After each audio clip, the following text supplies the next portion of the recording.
अस्सलाम वालेकुम। मेरा नाम महविश शिराज है। मैं सीनियर क्लिनिकल डाइटिशियन हूँ डिपार्टमेंट जनरल मेडिसिन पिम्स में।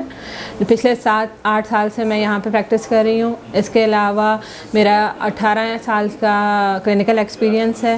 कुर्बानी के गोश्त के हवाले से उसका इस्तेमाल के बारे में जो ज़रूरी हिदायत हैं वो ये हैं कि आप कोशिश करेंगे गोश्त बहुत ज़्यादा ना खाएँ। यानी जो लोग ये करते हैं कि ईद के 3 दिन या पूरा हफ्ता जो है वो सिर्फ गोश्त ही खाते हैं, वो उनकी सेहत के लिए नुकसानदेह है। तो कोशिश ये करना है कि गोश्त का इस्तेमाल कम रखें। गोश्त के साथ आप लाजमी सब्जियों का इस्तेमाल रखें। जब हम गोश्त ज़्यादा इस्तेमाल करते हैं तो हमें कब्ज़ का भी मसला होता है। जिन लोगों को कोलेस्ट्रॉल या ब्लड प्रेशर का मसला है तो उनको कोलेस्ट्रॉल भी बढ़ सकता है, ब्लड प्रेशर बढ़ता है। मरीज़ों का हॉस्पिटल जाना बहुत ज़्यादा हो जाता है क्योंकि बहुत सारे मरीज़ हार्ट अटैक के साथ आते हैं, बढ़े हुए ब्लड प्रेशर के साथ आते हैं। वजह ये होती है कि वो घी चिकनाई वाला गोश्त ज़्यादा खा के आते हैं। तो आपने कोशिश ये करनी है कि गोश्त खाएँ, मना नहीं है। अब ईद का मौका है तो गोश्त तो नहीं हम मना कर सकते, गोश्त आप खाएँ, लेकिन उसके साथ सब्जियों का भी इस्तेमाल रखें। सलाद खाएँ, फल खाएँ, पानी का इस्तेमाल ज़्यादा बढ़ाएँ, पानी ज़्यादा पिएँ। पानी ज़्यादा पीने से आपको कब्ज़ नहीं होगा।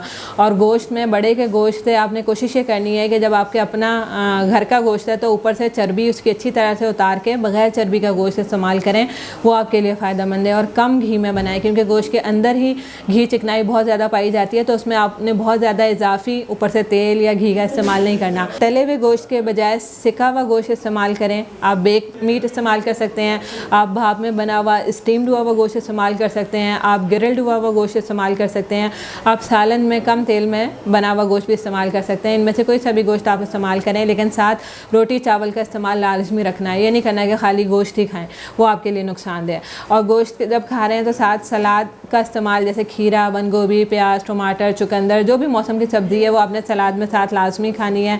गोश्त में नमक का इस्तेमाल कम रखना है, नमक ज़्यादा नहीं इस्तेमाल करना है, इससे पानी जिस्म में रुकता है जिसकी वजह से और बहुत सारे सेहत के मसाइल हो सकते हैं।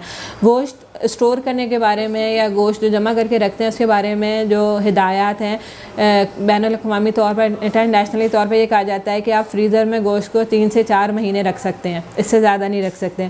तो आपने कोशिश ये करना है कि क्योंकि गर्मी का मौसम है और हम आपको पता है कि आजकल लोड शेडिंग कितनी हो रही है, तो गोश्त को बहुत ज़्यादा ना जमा करें। जितना आप जल्दी उसको आप इस्तेमाल कर लें उतना आपके लिए फ़ायदेमंद है, वरना उसके भी सेहत पे बुरे असरात होते हैं। जो आप गोश्त अपना स्टोर कर लेते हैं उसमें केमिकल प्रोसीजर होते हैं कि वो हमारे लिए नुकसानदेह साबित हो जाता है।